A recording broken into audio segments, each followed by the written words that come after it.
بسم الله الرحمن الرحیم. نننۍ ویډیو د احد د غزوې په اړه باندې ده چې د احد غزوه کله او څنګه واقع شوې ده.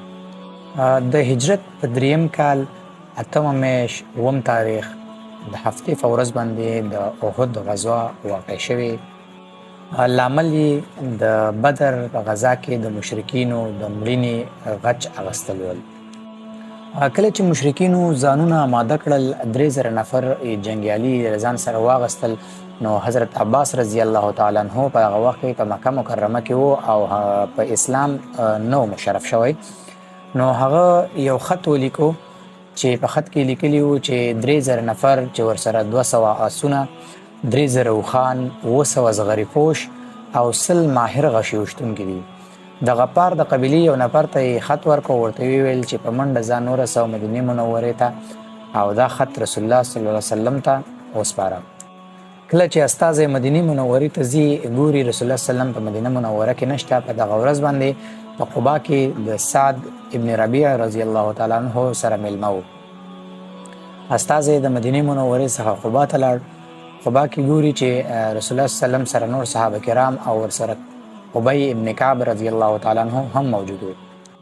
ابی ابن کعب رضی الله تعالی عنہ په خط باندې پویدو، نو رسول الله صلی الله علیه وسلم ورته خط ورکو، ورته ویل چې ویلوله.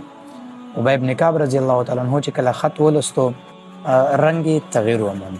کله چې د سعد ابن ربیع رضی الله تعالی عنہ کور ته داخل شول، نبی علیہ السلام ورته ویل چې محسوس میکړه چې خط کوم بد خبر راوړی دی، راته ووایه.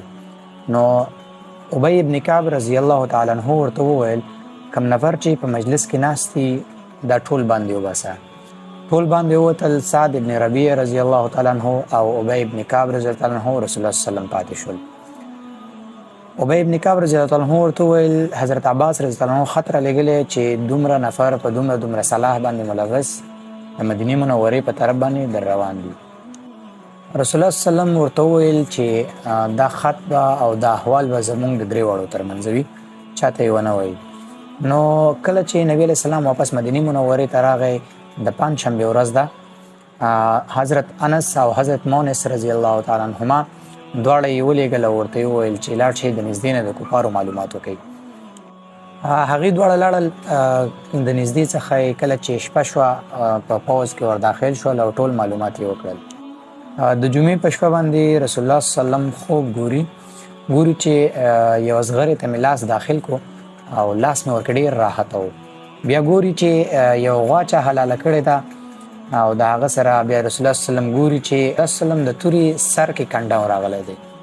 د جمعې په ورځ باندې حضرت انس او حضرت مونس رضی الله عنهما دواړه د جمعې د جمع څخه مخکې نبی علیه السلام ته ځان راورسو چې 3000 کافران چې 200 آسونه، 200 زغریپوش، 3000 اوښان او 100 ماهر غشي وشتونکي ورسره دي. رسول الله صلی الله علیه وسلم د جمعې تقریر وکړو. د جمعې تقریر او د جمعې د جمع څخه وروسته بیا دوهم ځل بیا جهادي تقریر وکړو او صحابه کرامو ته خپل خوب هم واورو. صحابه کرامو وپوښتل چې د خوب تعبیر مو څه کړی؟ نو رسول الله صلی الله علیه وسلم ورته وویل کوم زغره چې مې په خوب کې لیدلې وه هغه زغره مدینه منوره ده. که داخل په مدینه منوره کې پاتې شو نو په امن به یو، او هغه غوا چې مې لیدلې چې حلاله شوې ده که چیرې د مدینې منورې څخه د باندې ووتلو نو دا زما صحابه کرام دي چې شهیدان کیږي به. او هغه توره چې په سر کې کنډم راغلی و د هغه په روایاتو کې 2 تعبیرونه راغلي. یو دا چې زما د خاندان به یو څوک شهید کیږي، او دوهم دا چې په دې جنگ یا په دې غزوه کې به ما ته هم زیان رسیږي او زه به هم زخمی کیږم. بعض صحابه کرام چې په شمول د حضرت حمزه رضی الله تعالی عنہ، مالک ابن سنان، نعمان ابن مالک او خیثمه رضی الله عنه او داسې نور صحابه کرام غوښتنه وکړه چې مونږه په مدینه منوره کې داخل نشو پاتې کېدلی او باید د احد میدان ته ووځو. د جمع نه بعد رسول الله صلی الله علیه وسلم کور ته لاړ. حضرت ابوبکر رضی الله عنه، حضرت عمر فاروق رضی الله عنه هم له ځان سره واغېستل. د جنگ د سامان آلاتو تیاری وکړو. کله چې واپس مسجد نبوي ته راووتو، صحابه کرام وکتل چې رسول الله صلی الله علیه وسلم مکمل د جنگ لپاره ځان آماده کړی. نو صحابه کرام وویل چې یا رسول الله ستاسو رایه صحیح ده، په مدینه منوره کې پاتې کیږو.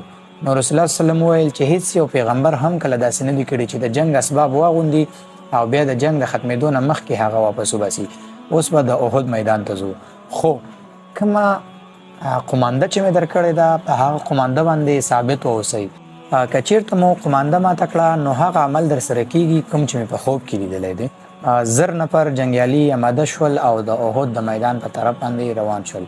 په لاره کې عبدالله ابن ابی ابن سلول منافق چې 300 نفر یې له ځان سره تاو کړه او ویل زمونږ په رایه پسې نه دی تللی، زمونږ رایه دا وه چې په مدینه منوره کې پاتې شو، دوی د ځوانانو رایه منلې ده نو مونږ جنگ ته نشو تللی. هغوی د لارې څخه واپس راتاو شو. 200 صحابه کرام هملته د جنگ میدان ته لاړل.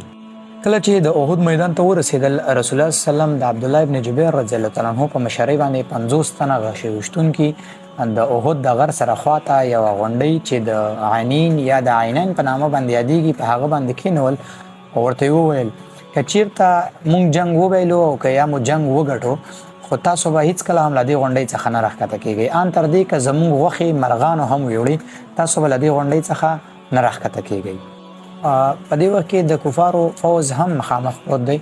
نو د عربو د دستور او د قانون مطابق یو نفر چې مصافع ابن طلحه په نامه باندې و مقابلې ته راووت او غږ یې وکړو چې څوک شته چې مقابلې ته راوځي. مقابلې ته عاصم ابن ثابت رضی الله تعالی عنه وروته او هغه یې مردار کو.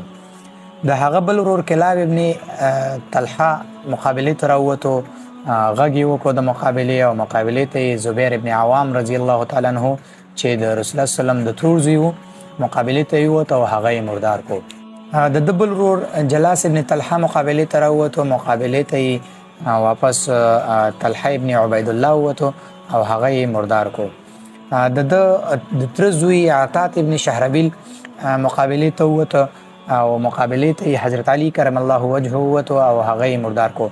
د ده د مردارولو نه مخکې د یو غږ وکړو چې زمونږ د فامیل ډیر نفر مردار شو نو مونږ چې یو د حاجیانو خړوبونکي یو، مونږ هغه کورنۍ یو چې د حاجیانو د اوبو سیستم برابرو. نو په دې غږ سره د کفار ټول په جوش کې راغله او جنگ یې شروع کړو. کله چې جنگ شروع کیږي او دواړه ډلې سره مخامخ کیږي نو په دې کې کفارو ته ډېر سخت شکست ورکول کیږي او 14 تنه یې مرداریږي او کفار په تیښته بریالي کیږي.